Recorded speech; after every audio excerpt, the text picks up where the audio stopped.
बंद हो जाए तो शायद सरकार के कान पे जू नहीं रेंगने वाली।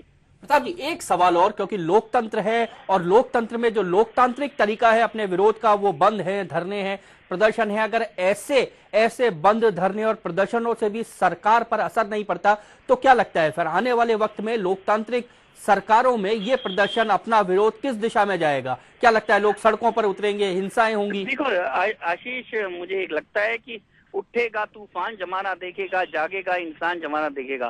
क्योंकि जब इस तरह से नकार दिया जाता है, आम जनता की आवाज को कुचल दिया जाता है, उनकी भावनाओं को और आम जनता की बातों को बिल्कुल पूरी नक्कार खाने में तूती की जब आवाज बन जाती है, तब तूफान उठता है। और इसलिए सरकार को अभी ये समझ लेना चाहिए, राजनीतिक दलों को भी ये समझना चाहिए कि आम आदमी की बात को समझें, आम आदमी को वो के वजूद को समझे, नहीं तो तूफान उठता है।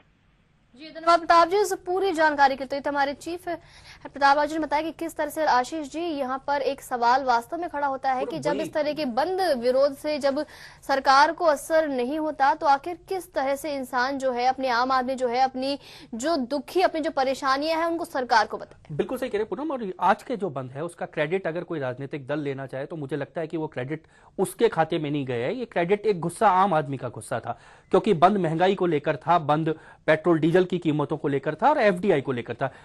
अगर किसी भी शहर की दुकानें बंद होती हैं तो वो शहर का बंद कहलाया जाता है कि दुकानें बंद हैं, बाजार बंद है। आम किराने के जो व्यापारी है, आम दुकानदार है, उसको पता है कि अगर एफडीआई यहां आएगी तो सबसे ज्यादा नुकसान उसे होगा, इसलिए उसने अपने विरोध में दुकान बंद रखी है, किसी राजनीतिक दल के समर्थन में दुकान बंद नहीं रखी। बिल्कुल आशीष जी, तो ये बंद आम आदमी का बंद है, उसकी परेशानियों को लेकर बंद है। और इस बंद पर अगर राजनीति होती है, अगर राजनीतिक पार्टियां अगर इस बंद को भुनाना चाहती हैं तो ये सरासर गलत है। यहाँ रुकेंगे छोटे से ब्रेक के लिए, ब्रेक के बाद होंगे फिर से हाजिर।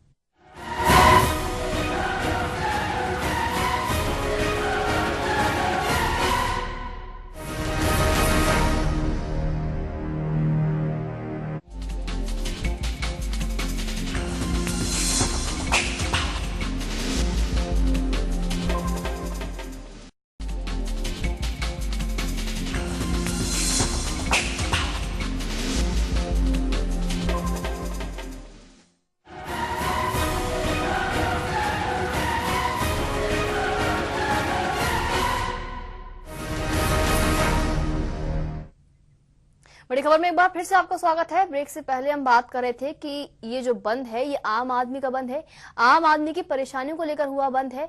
और इस बंद पर राजनीति जब होती है तो बहुत ही गलत यहाँ पर हो रहा है, क्योंकि राजनीतिक दल क्रेडिट लेने की कोशिश कर रहे हैं इस बंद को लेकर कि ये बंद उनकी वजह से यहाँ पर हुआ। आशीष जी, लगातार जो पार्टियां, कुछ पार्टियों ने तो यहाँ पर घोषणा पत्र भी, अपना घोषणा पत्र जैसा कुछ जाहिर कर दिया है कि अगर हम चुनाव जीतते हैं तो ये जो कमियां यहाँ पर नजर आ रही हैं, जो बंद यहाँ पर हुआ है, ये जो महंगाई यहाँ पर बढ़ी है, ये हमारे राज्य में नहीं होगा। बिल्कुल पूनम, और मौका था और मौके को कोई भी नहीं छोड़ना चाहता। और कम से कम जब आप राजनीतिक दल हैं और राजनीति में हैं तो इससे बेहतर मौका कहां मिल सकता था कि जनता उनकी बात सुने। तो सब ने बहती गंगा में एक तरह से हाथ धो लिया है, सब राजनीतिक दलों ने अपना घोषणा पत्र भी बता दिया है कि अगर मध्यावधि चुनाव हो जाए, सरकार गिर जाए, तो हमने तो भाई ये कह रखा था कि हम आएंगे तो 10 सिलेंडर देंगे, हम आएंगे तो 12 सिलेंडर देंगे, हम आएंगे तो डीजल के रेट कम करेंगे, एफडीआई को रोकेंगे। लेकिन पूरा स्थिति मुझे लगती है कि राजनीतिक दल सिर्फ क्रेडिट लेने का काम, आज भी बंद के बाद में अब शाम से राजनीतिक दलों के स्टेटमेंट आने शुरू हो जाएंगे कि यह बंद पूरी तरह सफल रहा, जनता हमारे साथ थी, हमारे मुद्दों के साथ थी। तो मुझे लगता है उनका काम केवल क्रेडिट लेना है, क्योंकि उनका जैसे अर्जुन का लक्ष्य है वो चिड़िया की आंख थी, इसलिए उनका लक्ष्य 2014 का चुनाव है। इसलिए उसको देखते हुए जो बयान, जो बातें की जाती हैं उसके आसपास की जाती हैं। आशीष जी ने कहा कि जो अब लक्ष्य है 2014 का चुनाव है, लेकिन एक बात यहाँ पर है कि कांग्रेस के जो सहयोगी दल हैं उन्होंने भी इस बंद में बढ़ चढ़कर अपना जो है असर दिखाया, रंग का समर्थन यहाँ पर दिया है, क्योंकि वो नहीं चाहते कि जो जनता है वो उनसे नाराज हो जाए।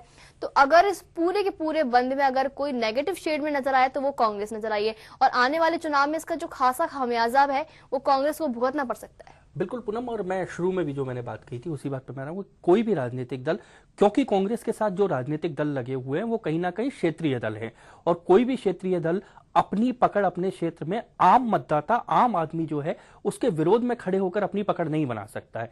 इसलिए देखिए, आप जो भी क्षेत्रीय दल हैं उन्होंने इसका विरोध किया है। अगर आप विरोध करते हैं तो सरकार से बाहर आइए, लेकिन हम सरकार से भी बाहर नहीं आएंगे, विरोध भी करते हैं, बंद का भी समर्थन करते हैं। दो तरह की बातें आप कैसे करते हैं, ये बात कांग्रेस को पूरी तरह से पता थी। कांग्रेस को ये पूरी तरह से ध्यान था कि हम अगर ये निर्णय लेंगे, इन राजनीतिक दलों की मजबूरी अभी हमारे साथ रहना है। मजबूरी मुलायम की भी है, मजबूरी मायावती की भी है। हालांकि तृणमूल कांग्रेस बाहर गई है, लेकिन लेफ्ट दलों की मजबूरी भी है, बाकी सब जो छोटे छोटे दल हैं उनकी भी मजबूरी है। इसको कांग्रेस अच्छी तरह जानती थी। बिल्कुल आशीष जी, तो यहाँ पर मजबूरी आम आदमी की भी है, लेकिन राजनीतिक दलों की अपनी अलग अलग मजबूरियां हैं। आज जो बंद हुआ है वो आम जनता का बंद है, लेकिन उस बंद पर भी राजनीतिक रोटियां जो है सेकी है राजनीतिक दलों ने।